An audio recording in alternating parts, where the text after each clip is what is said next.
गोंदिया जिल्ह्यातील आमगाव पोलीस ठाण्याअंतर्गत येणाऱ्या गोरठा गावातील आदर्श जिल्हा परिषद प्राथमिक शाळेत धक्कादायक प्रकार समोर आलाय। गैरसमजातून चिमुकल्या विद्यार्थ्याला शाळेतील शिक्षिकेनं बेदम मारहाण केल्याचा आरोप करण्यात आलाय। या घटनेनंतर संतप्त पालकांनी आमगाव पोलीस ठाण्यात संबंधित शिक्षिकेविरुद्ध तक्रार दाखल केली आहे।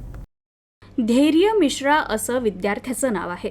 धैर्य दुपारच्या सुट्टीत शौचालयाकडे जात होता। त्याच्या मित्राकडे लॉलीपॉप होता। ग्रामीण भागात लॉलीपॉपला चुपरी असं संबोधलं जातं। धैर्यनं आपल्या मित्राला माझी चुपरी मला दे असं म्हटलं, मात्र हा शब्द एका विद्यार्थिनीच्या कानावर पडला। त्या विद्यार्थिनीला गैरसमज होऊन धैर्यनं शिक्षिका शोभा गिरडकर यांनाच चुपरी म्हटल्याचं वाटलं आणि तिनं ही बाब शिक्षिकेला सांगितली। या संपूर्ण गैरसमजातून शिक्षिकेनं धैर्यला बोलावून बेदम मारहाण केली। सायंकाळी घरी आल्यानंतर धैर्यच्या मोठ्या भावंडांनी आईला मारहाणीबाबत माहिती दिली। आईनं धैर्यची विचारपूस केली असता त्याला बेदम मारहाण करण्याचं त्यानं सांगितलं। यामुळे संतप्त झालेल्या आईनं दुसऱ्या दिवशी आमगाव पोलीस ठाण्यात शिक्षिकेविरुद्ध तक्रार दाखल केली। मात्र शाळेच्या मुख्याध्यापकांनी या प्रकाराची दखल घेतली नसल्याचा आरोप पालकांकडून करण्यात येतोय।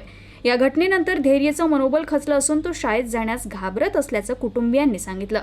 शिक्षण हक्क कायदा अंतर्गत विद्यार्थ्यांवर शारीरिक शिक्षा देण्यास बंदी असताना या प्रकरणात शिक्षण विभाग आणि पोलीस प्रशासन कोणती कारवाई करणार याकडे सर्वांचं लक्ष लागलंय। त्याची गलती नाही होती तरी मॅडमना खूप मारला, त्याला बेहोश पडतलं मारला। तर आम्ही कंप्लेंट केलेली आहे। आमची कंप्लेंट दर्ज झाली आहे। मी याच्यासाठी ॲक्शन उचलले की आज माझा मुलगा शपथ झाले सकाळी दुसऱ्या मुलाही शपथ नाही झाल्या पाहिजे म्हणून आज मी हे सवाल उचलले। मी दुःखीला जात होतो आपल्या मित्रासोबत, त्यानं माझी नाही का चिपरी धरली। मी म्हणलो चिपरी माझी दे। मग एका पोरगीनं ऐकलं तरी लागला त्या मॅडमला म्हणून राहिला। तिने मॅडम सांगलं असं म्हणून आपल्या मित्राला म्हणून होतो। मग मॅडम सांगले मग मी नाही का दुःखी एकटी केलं, वर्गात गेलो।